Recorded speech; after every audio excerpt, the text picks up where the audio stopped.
haven't seen the Democrats walk out of a committee meeting since the impeachment hearing that we had on Kathleen Kane, which is still an issue. But today, with them walking out, just so everyone knows, we still have 15 members here.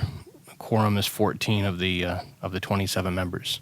So we've continued to have a quorum since they decided to get up and walk out and run rather than debate and run rather than represent their constituency.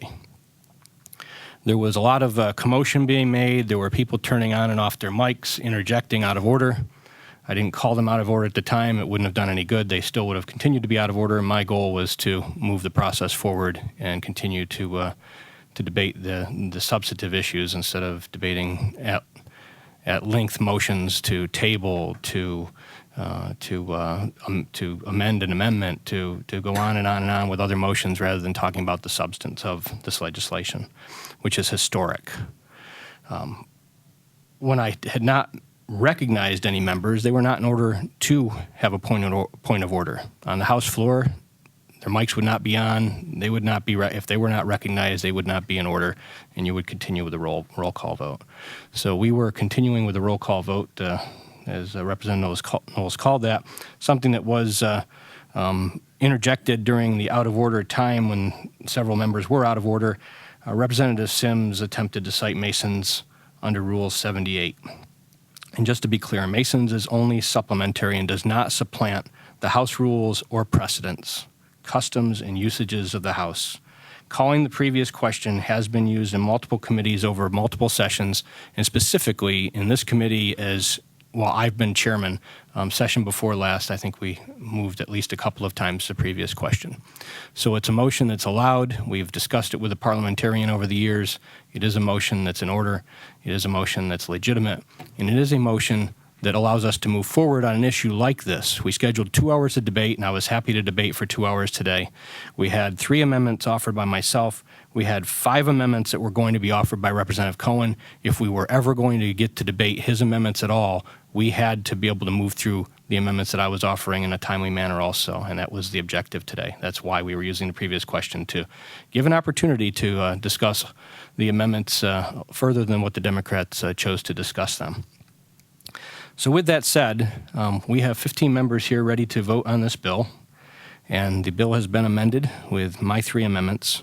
And as amended, this bill represents, as I understand it from discussions with our leadership and with other members and staff, this bill should represent the negotiations that have been achieved between the House and the Senate, which are historic.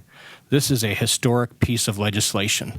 As Representative Truitt cited, I think for me, one of the best aspects of this bill is that we're doing what Representative Keller said we should do, and that's stop digging deeper into the hole. Because we're setting this up that new hires will be put into defined contribution plans rather than the current defined benefit plan, and that it will set up a component of a a cash balance plan to go with the defined contribution plan. So there'll be a new plan for new hires. And what is also historic that I've not seen since we repealed the pay raise of 2005, where the legislature repealed a law within 6 months that was a very self-serving law regarding pay raises for the judicial, legislature, and executive branches at the time, which many of these members weren't here for that. But we did something historic, and we repealed a law that was self-serving.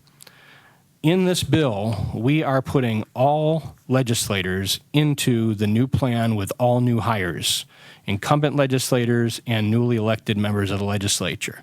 That is historic. To see the legislature leading by example, to see all of the legislators, well, not all of us, but to see the majority of us be prepared to vote for legislation that's been negotiated between the House and the Senate that's going to put all legislators into the same exact plan as every new hire is going to be into in the future, is this historic move on behalf of the legislature to lead by example. There's much more that needs to be done to address the pension issues. This is a historic step in moving us in that direction, and we look forward to debating this on the floor. Hopefully we won't see everybody run off the floor instead of debate when that time comes.